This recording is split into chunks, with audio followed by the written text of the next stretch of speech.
Le troisième texte de la circonstance se trouve dans le livre de Galates, en son chapitre 4, du 1er au 7e verset.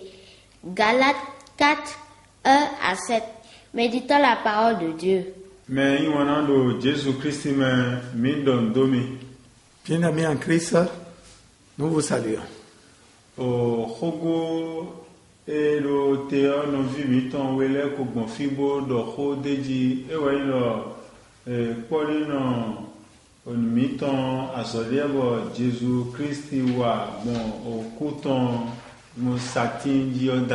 Nos prédécesseurs ont déjà de long en large parlé de notre réconciliation avec Dieu.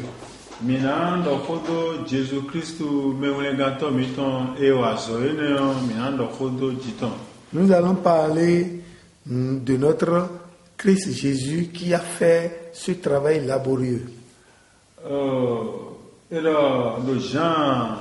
Nous comptons Jean 1, verset 1, Kakawa à Tongo, Jean nous comptons, Taton nous comptons, Afoïde nous comptons, Soya Tongo. Dans Jean 1, 1 à 3. 1 à 3. Bibeme we Huoko de ko Mauko, Huawei Mau Desu. Au commencement était la parole était avec Dieu, c'est la parole qui est Dieu.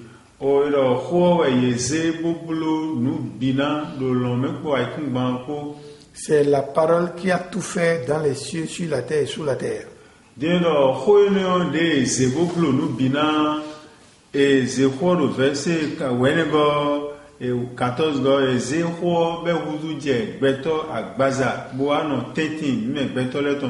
Cette parole est devenue chair, verset 14, Jean 1.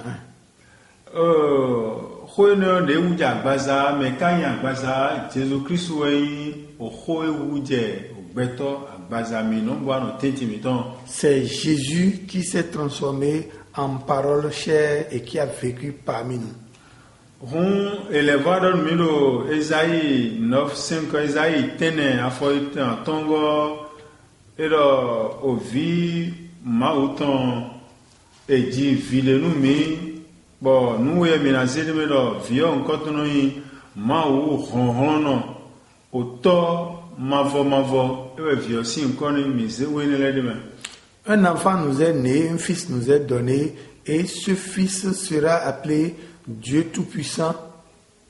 Non, mais rien wazo, rengaton, enéon, mais nasi, pe nous kunde go bonambulo bena messi ganji, o mau me voix, mau de suno djena bio, a bazade me, bona wazo, enéon.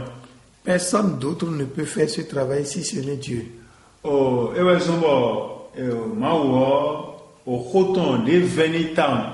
Parce que mendo koloko beto do koloteo nous venita wa in khoton mendo koloko si honron khoton di do me waire. La force de chacun d'entre nous réside dans sa parole. Et là aime mando gan khotoe nai mando ganon. Quand tu es quelqu'un, tu n'as pas de force, ta parole sera sans force. Et ya se kholo khodo honron anamodo me kenu me do khono me beto honron. Quand tu écoutes une parole qui a de la force, il faut savoir que celui qui prononce cette parole a de la force. Et nous avons Magberoto et c'est nous venir tawon et oui au rotombo quand invitant nous comptons le ma aussi ho et Jésus-Christ et oui ma aussi vie nous comptons. Ce qui est très important, capital pour Dieu et sa parole et son enfant. O meneo ewewa aikungbanji bona olen betole gansin wowu yetole si bona domi chado popo mau de subo mono ewe na jete bona domi chado po maiwanu mi desu. Dieu nous aime jusqu'à ce qu'il a envoyé son fils pour nous réconcilier avec lui. Donc o vitonwa bojona wa Asoeno, Esaïe Kododa, Esaïe Kande Waton, Esaïe 53, au verset Afoïde Nego. Esaïe 53, verset 4. Alors, Mene Ewa Bojuna Ren, Azomiton le Bo, a ouvert Miton le We, Ejuna Zeduta. Il est venu pour guérir notre maladie et pour porter nos souffrances. Do mau do da ibo do re nu mi du ati sisen lo di pa tedion minaku e ka du ati sisen ngo mau le adonu yedo Genèse 3 verset afodile ton afoton kuno pogo edo auve sunu otoni edo nyonu otoni bodo tan ni sugbo monotoni. Dieu nous a dit quand nous allons pécher, chacun de nous aura sa part de punition. Chacun de nous en a reçu. Auve mau to de jete e wero te kon me wa nu gole de kon Deutéronome 28 verset afoton kaka soyi kande kwaton nu kwaton auve te kon betole e manase to nu ma wale kerewe khado finen. La punition qui attend les hommes qui ont méprisé Dieu est dans Deutéronome 28 à partir du 15e verset. Toutes les maladies y figurent. Jésus-Christ wa dion bojona su akhonele bisese azon mena jekpo go miton dali auve mena sekmo go miton dali bo ku e mena levo ku e mi do atisisen do Genèse 3 verset 22 kaso 24 Genèse 3 afo taton afo ile ton konukun ka ko konukun ne et les voyants beto si note mauton. Le renvoi de l'homme en présence de Dieu. Genèse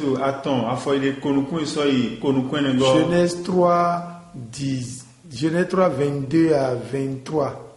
Donc, finiwe mi dele ko beto ko mau ko ye klande do nuwe mau do we no blo mau toto no mau no bono esi mau dingbano benando foda ibo ya jena blo fo Séparation de Dieu et les hommes en ce moment. Akanayi o to bo vile na no zodo ya e mo to do kwegbe o na mo viton le do apaton. Comment tu peux être père et les enfants seront éloignés de toi? To ne ka o do re mi wa nu gbo mi na je kuku jine e ma to do mo fofosin e do ati so bo jago enyaye e ka sino mo yonu ma to a ele jali baji kaka gbodo o vie nkanya se kwegbe le o. Il cherche le moyen, il nous attire toujours vers lui. Donc, moyen d'ako mauton e wezombo e wa betole ne ko do akhone mais kana bo kana so akhone de ine sujina zik beto si agbaza alona zemu che vive do kwa bonu ma gbero to monu vive ne o desewa e free nu vive ne o auve agban mi ton le de do tanu nu vive ne o adi free ne o e na biola meni kakabo e do bije bona gbo jokodo memi wa indoledo. C'est Dieu seul par son enfant peut nous sauver. Donc Jésus-Christ wa boaze adanwe na gbomele o e wa zebi e me de ma wo pongere a e keyin ajoto wesin tenti. Lui qui n'a jamais péché a été rivé entre deux voleurs. Mais lo negmo ka do ajoto wesin tenti mole o wa tole sin no tendi me de me. Pourquoi celui-ci se retrouve entre les deux voleurs? Il est parmi les pécheurs.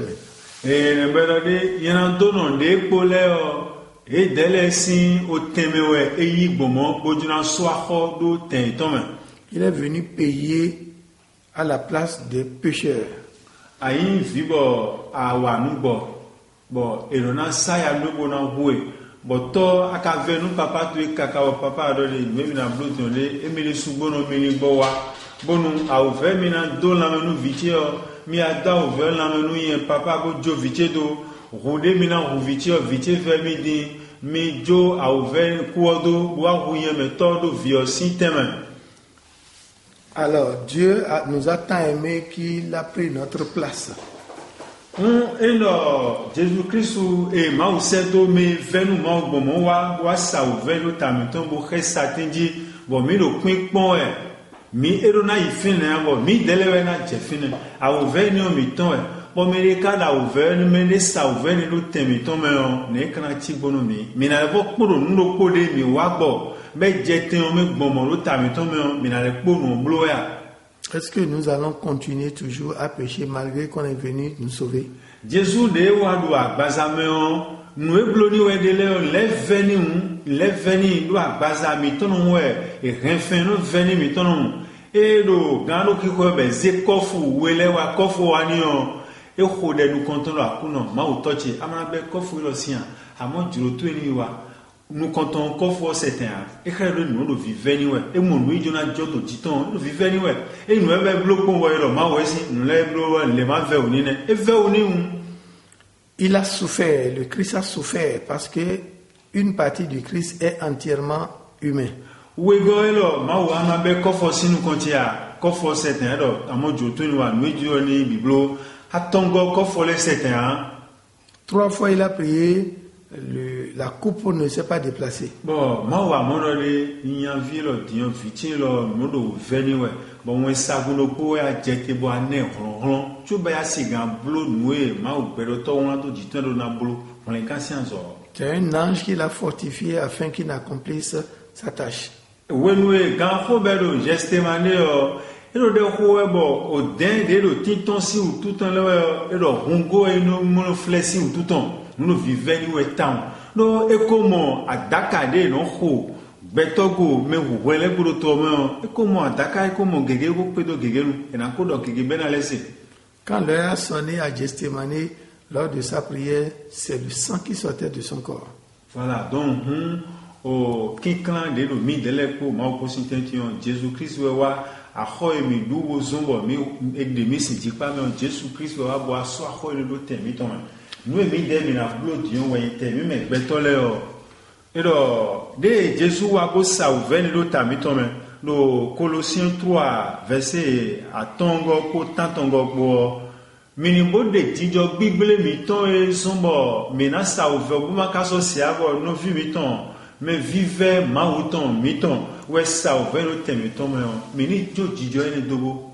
Nous devons enlever de notre pensée les mauvais comportements afin que la souffrance endurée par notre frère puisse être une réussite. Donc nous ba maou de bro tagba le je dion bi o yete mais ni do jijoton ouais Jésus Christ ka renwa di bore ne jijo mi mamo jijo de zanu tentimiton et le Jésus Christ ko fie mi no gbomo no jai do le 4:15 millions et jai do ko me be ka zi agba mi to le do tani bo mi na fon bo na le vokoro Christ o ko do satinji wetebe ale vokoro ajo je ya ana le ko do aga le ya ana le ko do nu gbigbele ogolo ya me owu ya vodun sen ya eno Christ o mo do kuto mo do pe o ena veni no to bo tesinta gwanka jelo velo sintama eni jo ina dudu bo apagbo di mi we ba ndi onene bondo khonu ye kaka be gobo le asaw go kudo tai to me bonu gbigble we ba ma o de bien ka so le amon de budo asiton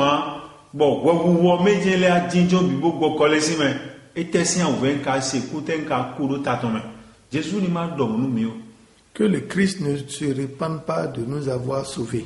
Le tenu e wala gbenu me be ma tunu me no fenu me ina chenu me no vile. Quand tu fais du bien à quelqu'un qu'il ne reconnaît pas, ça fait du mal.